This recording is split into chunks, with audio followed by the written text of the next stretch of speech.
Hello students, आज मैं आप सभी के सामने एडीओ भर्ती परीक्षा के एक महत्वपूर्ण विषय पंचायती राज को लेकर के आया हूं। जैसा कि आप जानते हैं कि एडीओ भर्ती परीक्षा में पंचायती राज के विषय का 30 नंबर का वेटेज है, जो एक बहुत बड़ा अपना दम रखता है इस विषय में, इस भर्ती में। तो इसका एक प्रमुख टॉपिक जो स्टार्टिंग है, इतिहास और विकास। जैसा कि आपको दिख रहा होगा थंबनेल में, इतिहास और विकास, पंचायती राज का इतिहास क्या रहा है और इसका कैसे कैसे विकास क्रम आगे बढ़ा है, उसको लेकर के मैं आज आपके सामने चर्चा करूंगा और इसके महत्वपूर्ण तथ्यों को जानेंगे और पढ़ेंगे इसके बारे में। यह एक डेमो या प्रारूप वीडियो है ताकि आप समझ सके कि हमारे संस्थान में 3 तारीख से एडीओ की भर्ती परीक्षा के लिए बैचेस प्रारंभ हो रही है सुबह 10 से 1 बजे तक। ठीक है, तो पंचायती राज का पहला विकास, आपका जो टॉपिक है इतिहास और विकास, उसको समझते हैं। चलिए, तो इसका इतिहास क्या रहा है, पंचायती राज क्या होता है, इसकी आवश्यकता क्यों पड़ी, क्यों हमने पंचायती राज व्यवस्था या स्थानीय स्वशासन की नींव डाली, इसको समझते हैं। तो सबसे पहली बात कि पंचायती राज होता क्या है, इसकी आवश्यकता क्यों पड़ी। तो आपको ये पता है कि प्रत्येक, जो हमारा भारत एक देश जो है, जो भारत देश है, यह बहुत सारे छोटे छोटे गांवों से मिलकर के बना है। अगर बोला जाए तो इसका प्रथम इकाई बोलेंगे हम लोग तो यह होती है ग्राम। यह होती है क्या? ग्राम, यानी कि गांव। फिर बहुत सारे छोटे छोटे गांव आपस में मिल करके एक बड़े शहर का निर्माण करते हैं। ठीक है, तो जब ग्राम और शहर आपस में मिलकर के धीरे धीरे प्रक्रम आगे बढ़ेगा, विकास कार्य आगे होगा, तब जाकर के देश का विकास होगा। तो इसी चीज को लेकर के स्थानीय स्वशासन की नींव रखी गई कि जब तक गांवों का विकास नहीं होगा, शहरों का विकास नहीं होगा, देश का विकास नहीं हो सकता। तो हम जान रहे हैं कि भारत में केंद्र सरकार है ना, केंद्र सरकार क्या करती है, नियमावली बनाती है। ठीक है, उसके नीचे आते हैं तो राज्य अपने राज्य को विकास देने के लिए राज्य सरकार अपनी नियमावली बनाती है। उसी प्रकार जब हम लोग आते हैं ग्राम में, गांवों में, तो गांवों में पंचायती राज या स्थानीय स्वशासन नियमावली बनाती है, जो उसे राज्य विधानमंडल प्रदान करता है। तो यह एक क्रम है कि जब केंद्र सरकार पूरे भारत देश में नियम बनाती है, राज्य पूरे राज्य नियम बनाती है, तो गांव में नियम कौन बनाएगा? तो गांव में नियम बनाएंगे कौन? स्थानीय स्वशासन, यानी कि पंचायती राज। तो गांवों के विकास को आगे बढ़ाने के लिए, गांवों की मूलभूत आवश्यकताओं को पूर्ति करने के लिए, गांवों में विकेंद्रीकरण को बढ़ावा देने के लिए क्या की गई? स्थानीय स्वशासन की नींव रखी गई। अपना जो पंचायती राज का मूल उद्देश्य है वो यही है कि लोगों की जन भागीदारी, है ना, विकास कार्यक्रम में जन भागीदारी को सुनिश्चित करना और विकेंद्रीकरण को मजबूती प्रदान करना ही पंचायती राज का प्रमुख उद्देश्य रहा है। ठीक, तो यह प्रारंभ कैसे हुआ, इसकी नींव कहां से पड़ी? तो यह ऐसा नहीं कि यह एकाएक हमारे भारत देश में आ गई। यह एक प्राचीन व्यवस्था है जो आप देखे होंगे। सबसे पहले वैदिक काल में, वैदिक काल की अगर बात करें तो उस समय से यह व्यवस्था चली आ रही है। वैदिक काल में आप सुने होंगे जो ग्राम होता है, इसके प्रमुख को ग्रामिणी, क्या कहते हैं? ग्रामणी कहा जाता था। यह जो ग्रामणी है, यह राजा का प्रमुख, या उस समय के लिए ग्रामणी को बोला जाए तो वह उस गांव का प्रमुख या प्रशासनिक अधिकारी होता था, जो राजा के साथ बैठता था, राजा के राज्याभिषेक में साथ देता था, उनके साथ प्रत्येक नियम कानून के समय भी उनके साथ रहता था। तो वैदिक काल में भी इसे हम देखते हैं। अगर देखा जाए ऋग वैदिक काल, तो ऋग वैदिक काल में भी आप सुने होंगे सभा समिति, है ना, सभा समिति। ये क्या है? उस समय की एक स्वायत्त व्यवस्था थी जो नियम कानून बनाती थी। फिर आगे चलेंगे तो हमें मिलेगा कौन सा साम्राज्य? आप सभी को पता है, उत्तर प्राचीन काल में चोल साम्राज्य, है ना, चोल साम्राज्य जो है यह उत्तर प्राचीन इतिहास या उत्तर प्राचीन काल का एक प्रमुख वंश था। उत्तर प्राचीन काल का एक प्रमुख वंश था। कौन सा? चोल साम्राज्य, जो संगम वंश में आप लोग पढ़े होंगे, है ना। संगम वंश में चोल साम्राज्य आता है, जिसकी प्रशासनिक प्रमुखता ही क्या थी?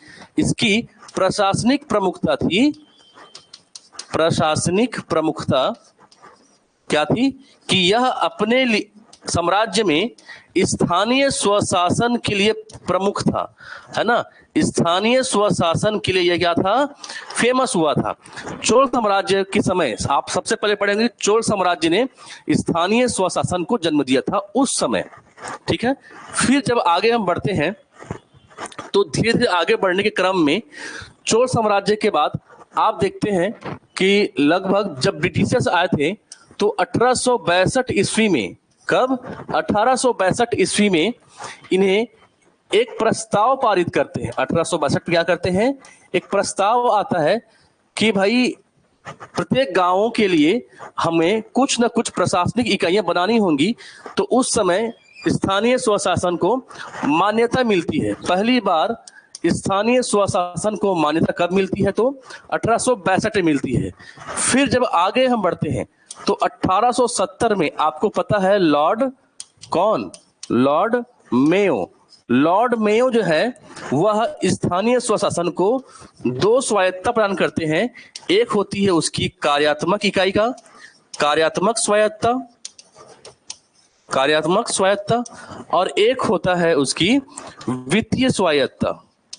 दो स्वायत्तता मतलब उनको एक अधिकार देते हैं कि आप अपने गांवों के विकास के लिए कोई भी कार्य करने के लिए स्वतंत्र हैं, और आपको वित्तीय सहायता प्रदान करने के लिए भी हम स्वतंत्र हैं कि आप कार्य करें वहां पर अपने गांव के विकास के लिए और वित्तीय सहायता प्रदान करें।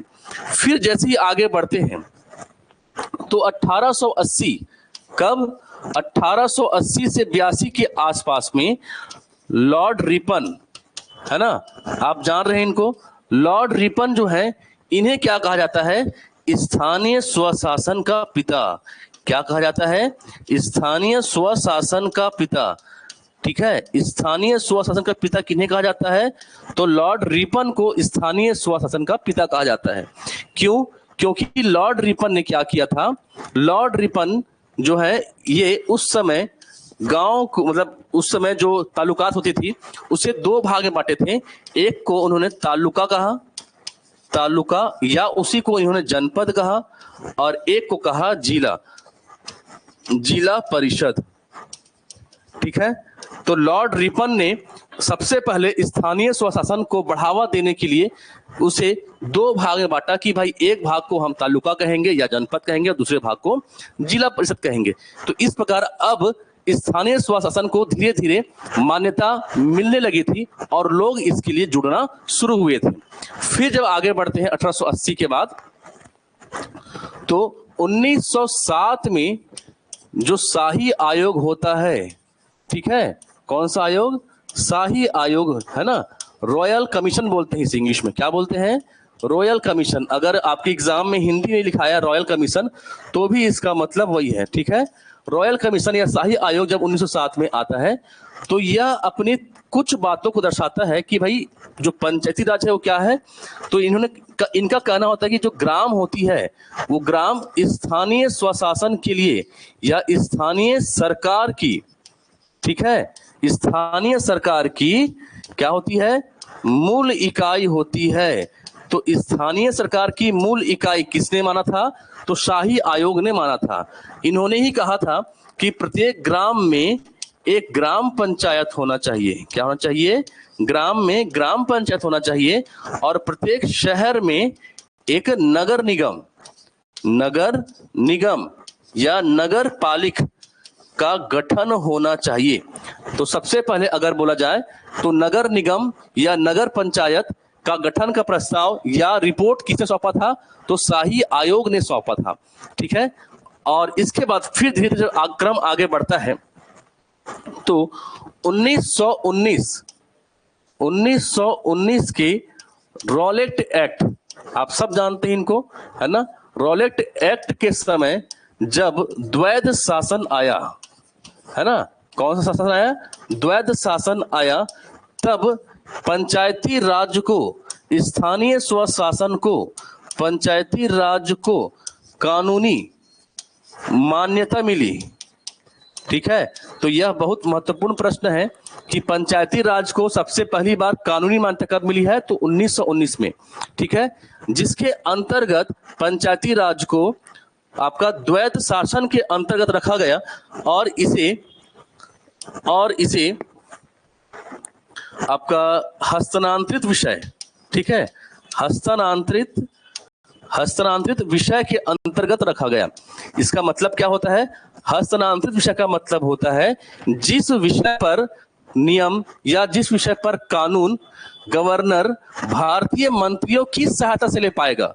ठीक है, इस पर कानून कौन बनाएगा? तो कानून तो बनाएंगे भाई गवर्नर ही बनाएंगे, लेकिन किसकी हेल्प से? तो ये भारतीय मंत्रियों की सहायता से बनाएंगे, क्योंकि नियम किनके लिए बन रहा है? भारतीयों के लिए बन रहा है, जो गांव में बसते हैं उनके लिए बन रहा है। तो भारतीय मंत्रियों की सहायता से बनाना, उसे क्या कहते हैं? हस्तांतरित विषय कहते हैं। उसके बाद फिर जब क्रम धीरे धीरे आगे बढ़ा तो 1935, कब? 1935 में जब भारत शासन अधिनियम या भारत सरकार अधिनियम आया, भारत सरकार अधिनियम आया, उस समय इसे पूर्णतः राज्य का विषय बना दिया गया। तो पंचायती राज राज्य का विषय कब बना? तो 1935 के भारत शासन अधिनियम में पंचायती राज को राज्य का विषय बना दिया गया। ठीक है, अब जब आपको पता है कि 1946 में जब कैबिनेट मिशन आया कि भाई आप अपना संविधान बनाए, उस समय बात उठी कि अपना जो पंचायती राज है, स्थानीय स्वशासन है, इसको भी अपन इस संविधान में शामिल करते हैं। तो गांधी जी इसके प्रमुख पक्षधर थे कि हाँ भाई प्रत्येक गांव में, क्योंकि आप सुने गांधी जी स्वराज का नारा देते थे, है ना, गांवों का विकास चाहते थे। तो गांधी जी इसके प्रमुख पक्षधर थे कि प्रत्येक गांव में ग्राम पंचायत होनी चाहिए, क्योंकि गांव के विकास से ही आपका जो देश है उसका विकास होता है। लेकिन भीमराव अंबेडकर जी इसके प्रमुख या सबसे ज्यादा विरोधी थे। उनका मानना था कि गांवों में अगर यह व्यवस्था लागू होती है तो गांवों के जो उच्च वर्ग होते हैं वह इस पर क्या हो जाएंगे? अपना नियम कानून दर्शाएंगे, और जो दबे कुचले लोग हैं, जो अन्य पिछड़े लोग हैं, जो दलित हैं, वो इससे हमेशा भागते रहेंगे या पीछे रहेंगे, उन्हें दबाया जाएगा। जिस वजह से एक बहुत बहस हुई और बाद में यह प्रावधान आया कि पंचायती राज को राज्य के नीति निर्देशक तत्व, यानी कि आपके भाग 4, है ना, भाग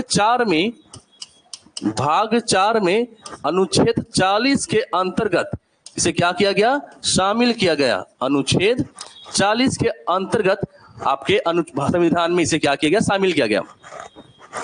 फिर जब भारत आजाद हुआ 1952 में, तब 1952 में जब भारत आजाद हुआ तो जवाहरलाल नेहरू इसके पहले, हमारे देश के पहले क्या बने?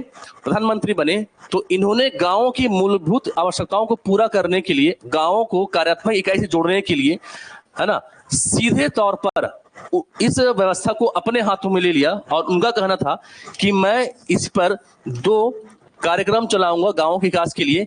एक चलाऊंगा जिसे कहा गया सामुदायिक विकास कार्यक्रम। क्या कहा गया? सामुदायिक विकास कार्यक्रम। 1952 में जो पहला कार्यक्रम इन्होंने चलाया गांवों के विकास के लिए वो था सामुदायिक विकास कार्यक्रम। और 1953 में इन्होंने एक और कार्यक्रम चलाया जिसे कहा गया राष्ट्रीय विकास विस्तार कार्यक्रम। ठीक है, इन्होंने 2 कार्यक्रम चलाया ताकि गांव की जनता जो है, गांव के जो लोग हैं, वो इस पर प्रमुख रूप से या डायरेक्ट इस पर जुड़ सके और गांव का विकास करे। लेकिन ये दोनों के दोनों कार्यक्रम क्या हो गए? ये दोनों के दोनों कार्यक्रम फेल हो गए। ये क्या हो गया? कार्यक्रम फेल हो गए। तो इतना अच्छा विकास कार्यक्रम जो सबसे पहली बार आम चुनाव हुआ था, आम चुनाव के बाद जब इनकी सरकार बनी थी, तब जब इन्होंने कार्यक्रम चलाया तो वो विफल हो गया। विफल होने का कारण क्या था? विफल होने का कारण, प्रमुख कारण यह था कि इसमें नौकरशाही का प्रभुत्व ज्यादा हो गया था, है ना। नौकरशाही मतलब वह फाइल आपके ऑफिस से बाहर ही नहीं निकल पाई, लोग इसमें जुड़ ही नहीं पाए, लोगों के जुड़ने का अभाव हो गया। तो जो कार्यक्रम लोगों के जुड़ने के लिए बनाया गया है और लोग उसमें अगर शामिल ही नहीं हो रहे हैं तो वह कार्यक्रम सफल कहां से हो पाएगा। जिस वजह से यह दोनों कार्यक्रम जनता की अभाव के कारण, जनता की भागीदारी के अभाव के कारण क्या हो गई, विफल हो गई। क्लियर है? तो ये दोनों ध्यान रखिएगा। इसके बाद ये दोनों हो गई विफल। फिर इस विफलता के बाद कई सारी समितियां बनी, इसके बारे में हम लोग पढ़ेंगे नेक्स्ट क्लास में, है ना। यहां कई समितियां बनी, ठीक है, कि पंचायती राज को कैसे विकास किया जाए। इसके लिए कई समिति आप सुने होंगे, बलवंत राय मेहता समिति, अशोक मेहता समिति, गाडगिल समिति, ये सब बहुत सा समिति बना था। तो यह समिति के बारे में लोग बाद में पढ़ेंगे, अभी समझते हैं कि इसका विकास कैसे चला था। तो 1952 के बाद फिर 1989 में 64वां और 65वां संविधान संशोधन, 64वां और 65वां संविधान संशोधन करके इसे संवैधानिक मान्यता देने की बात चली, संवैधानिक मान्यता देने की बात चली, लेकिन यह लोकसभा से पारित हो गया किंतु राज्यसभा में जाकर के रुक गया, यहां से पास नहीं हो पाया। ठीक है, फिर से कुछ वर्षों के बाद फिर से वर्ष 1992 में, ठीक है, जब नरसिम्हन राव की सरकार थी उस समय फिर से 73वां और 74वां संविधान संशोधन, है ना, आपके पंचायती राज के लिए, मतलब ग्रामीण विकास और आपके नगरीय विकास दोनों के लिए 73वां और 74वां संविधान संशोधन लाया गया, जो लोकसभा और राज्यसभा दोनों से पारित हुआ और 1993 में राष्ट्रपति ने इस पर अपने हस्ताक्षर किए और उसके बाद भारत में पंचायती राज व्यवस्था लागू हो गई। पंचायती राज व्यवस्था को एक संवैधानिक रूप प्रदान किया गया। तो यह था आपके पंचायती राज व्यवस्था का एक विकास का कार्यक्रम कि कैसे कैसे यह अपने प्रक्रिया में आगे बढ़ी, कैसे कैसे पंचायती राज का उदय हुआ और कैसे यह हमारे भारत देश में आकर के अपना परचम लहराई। और आज प्रत्येक गांव में आप देखेंगे तो पंचायती राज व्यवस्था लागू है, ताकि प्रत्येक लोग जो अपनी सहभागिता दर्शाएंगे वह गांव के विकास में अपनी प्रमुख भूमिका निभाए। जो भी नियम कानून गांव में, जो भी नियम कानून राज्य सरकार लाती है उसे गांवों में क्या कर सके, चला सके। ठीक है, नेक्स्ट क्लास में मैं आपके सामने चर्चा करूंगा जो अभी हम देखे थे समितियां के बारे में कि कई सारी समितियां गठित हुई थी, है ना, पंचायती राज को लागू करने के लिए कि क्या क्या नियम होने चाहिए। इसके बारे में हम नेक्स्ट क्लास में चर्चा करेंगे। मिलते हैं नेक्स्ट क्लास में। धन्यवाद, शुभ रात्रि।